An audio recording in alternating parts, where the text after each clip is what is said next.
Supaya kami juga bisa melakukan perhitungan simulasi, ya. Nanti kami reminder, kami ingatkan lagi, begitu. Nah, tadi sudah ada beberapa dari pendamping yang sudah sampaikan dan sudah tahu ya sebenarnya kampungnya itu dari sekian kampung sudah bayar, begitu. Ya, yang mudah-mudahan ini bisa sedikit ya memperjelas, ya. Dan juga saya minta tolong sekali lagi Bapak Ibu sekalian bahwa pembiayaan pelayanan kesehatan ini itu tidak hanya di Cerong saja. Nah, ini harus disampaikan ke aparat kampung. Pembiayaan ini juga sampai ke Jayapura dan di luar Jayapura. Pelayanan kesehatannya.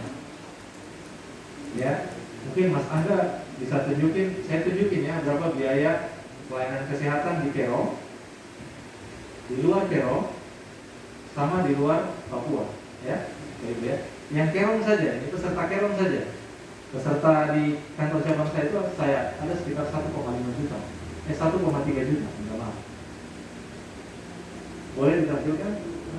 Ya, yang biaya pelayanan kesehatan saja. Kapitasi dulu.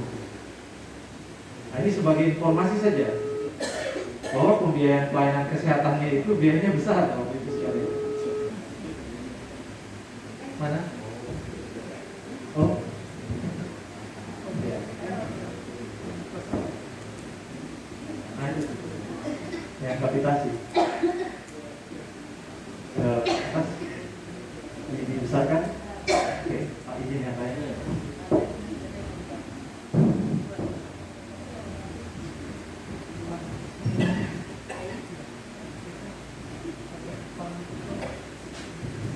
Oke, Bapak Ibu sekalian, di Puskesmas, jadi pembiayaan BPJS Kesehatan itu belum disampaikan ke teman-teman di aparat kampung. Ya, pembiayaan BPJS di Puskesmas itu per bulan itu sekitar 235 juta. Di Cerong saja. Nah, ini kita bayarkan sakit tidak sakit. Berdasarkan jumlah orang yang ada di wilayah tersebut. Misalnya Puskesmas Arso ya, Puskesmas Arso itu ada 100 orang. Nah, itu biayanya 100 orang dikali berapa rupiah. Itu kita bayarkan sakit tidak sakit. Ini mekanisme pembiayaan. Saya cerita sedikit biar Bapak Ibu bisa tahu BPJS ini kontribusinya apa sih? Ya, sekitar 235 juta per bulan untuk sekian puskesmas ya. Setahun itu sekitar 3,2 miliar ini Bapak Ibu. Ini pembiayaan ke puskesmas. Ya, tapi catatannya dia harus terdaftar, dia sudah harus bayar iuran, dia harus terdaftar. Gitu. Nah, per bulan itu rata-rata sekitar 270 sampai 280 juta. Mohon maaf, tadi saya nggak pakai kacamata ya, agak jauh. Kita 280 juta, jadi setahun itu sekitar 3,2 miliar. Kita bayarkan sakit tidak sakit. Ini biaya di puskesmas namanya kapitasi, Bapak Ibu sekalian.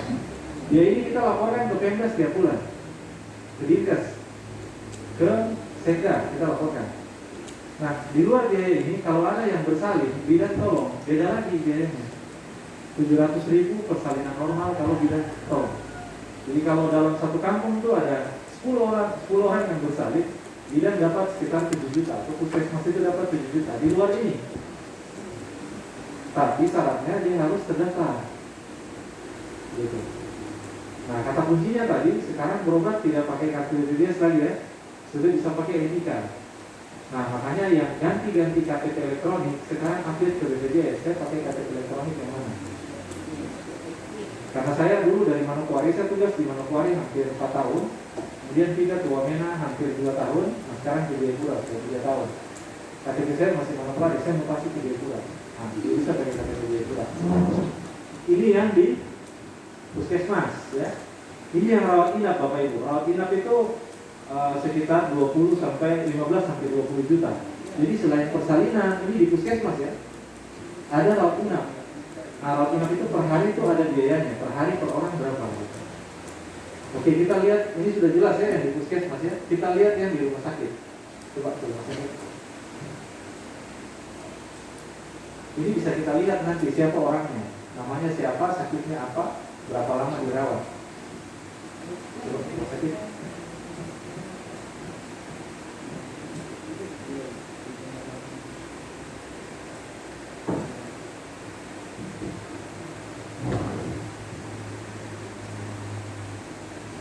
Kalau di rumah sakit beda pembiayaannya. Kalau di rumah sakit itu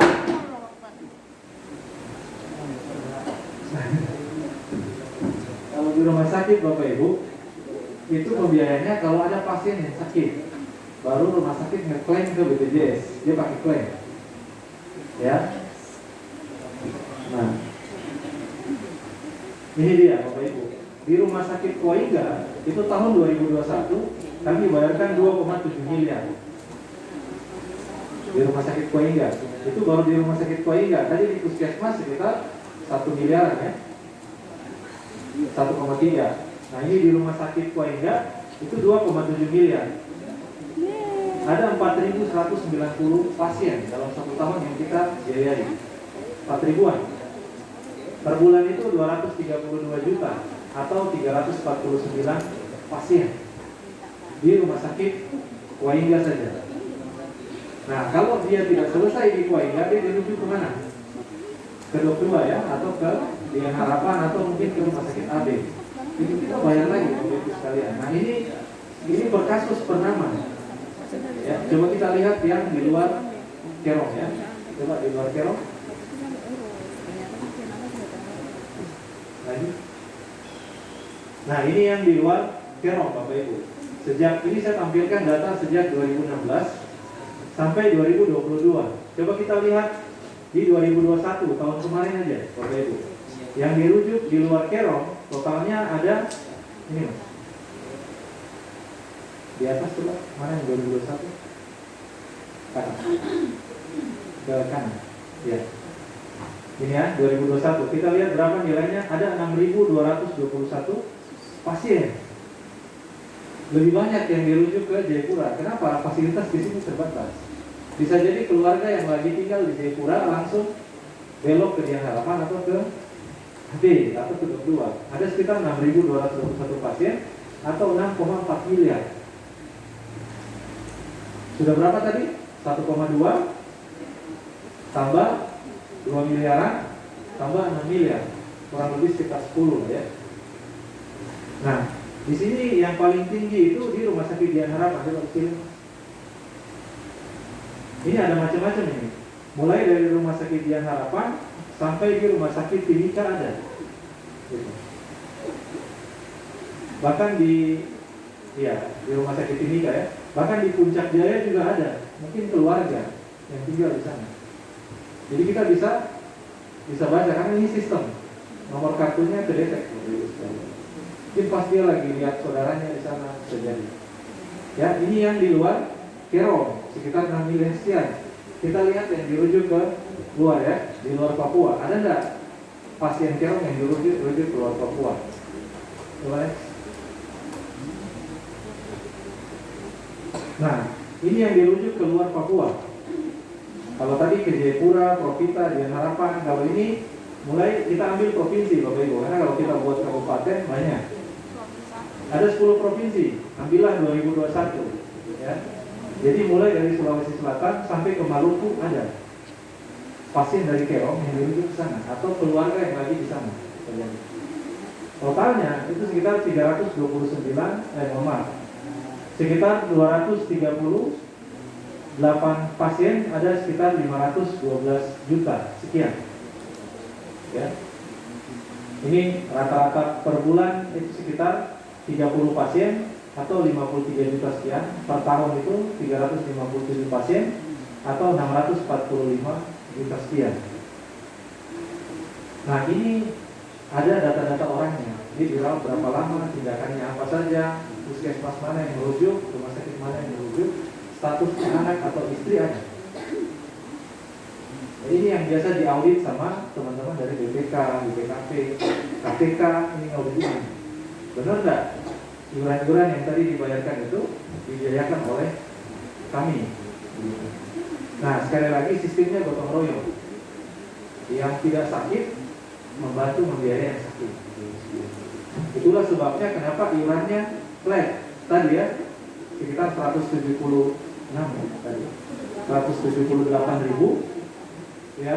Ini agak berbeda kalau di asuransi komersial, makanya kita sebut sosial. Karena kalau di asuransi komersial itu melihat umur Bapak Ibu. ambil kredit di sini? Coba katakan. Kalau mau ambil kredit, Bapak Ibu, itu kan biasanya dilihat berapa umurnya, punya jaminan apa dan sebagainya, baru nanti keluar berapa yang bisa dikasih untuk jaminan. Sama dengan asuransi komersial. Asuransi komersial itu Bapak Ibu kalau mungkin punya riwayat diabetes atau riwayat jantung, itu iurannya bisa lebih tinggi.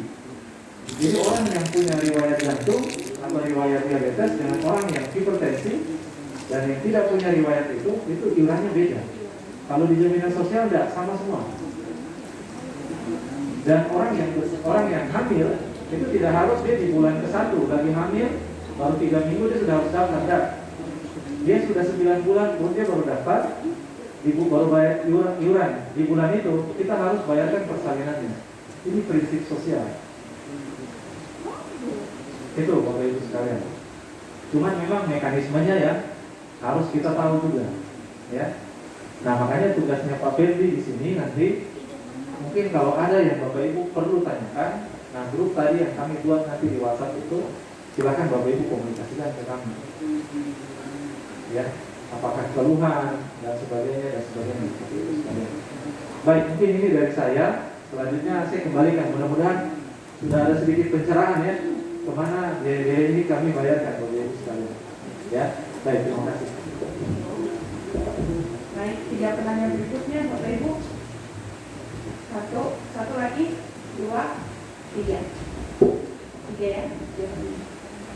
Bapak yang pakai kupluk hitam.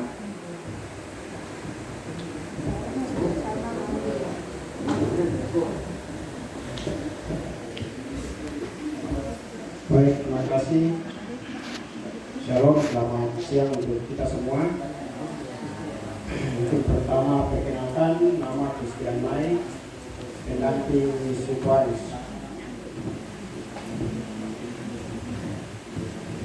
Terkait dengan tadi pemaparan tadi jelas hanya mungkin ini usul ke BPJS berdasarkan pengalaman dari 2021 sampai sekarang 2022 itu sudah dianggarkan dalam PDK.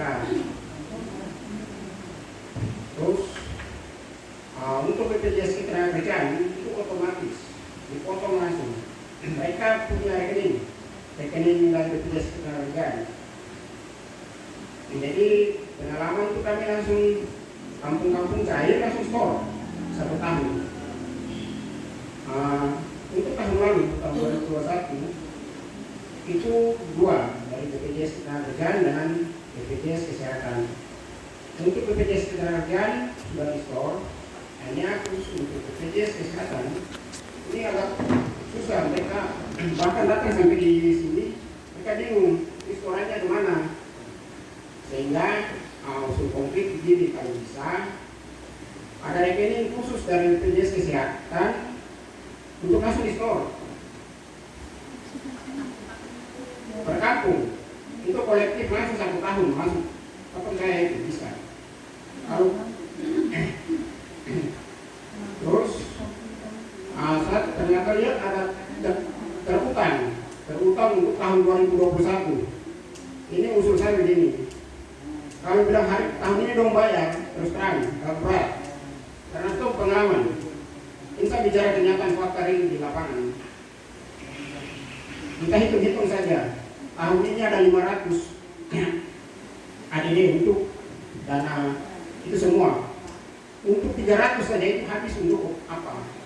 Gaji aparat, kepala kampung dengan pramuska, belum non aparat, kader posyandu dan lain-lain. Jadi kalau hitung-hitung ini, itu uang 500 itu 1 tahun tak cukup.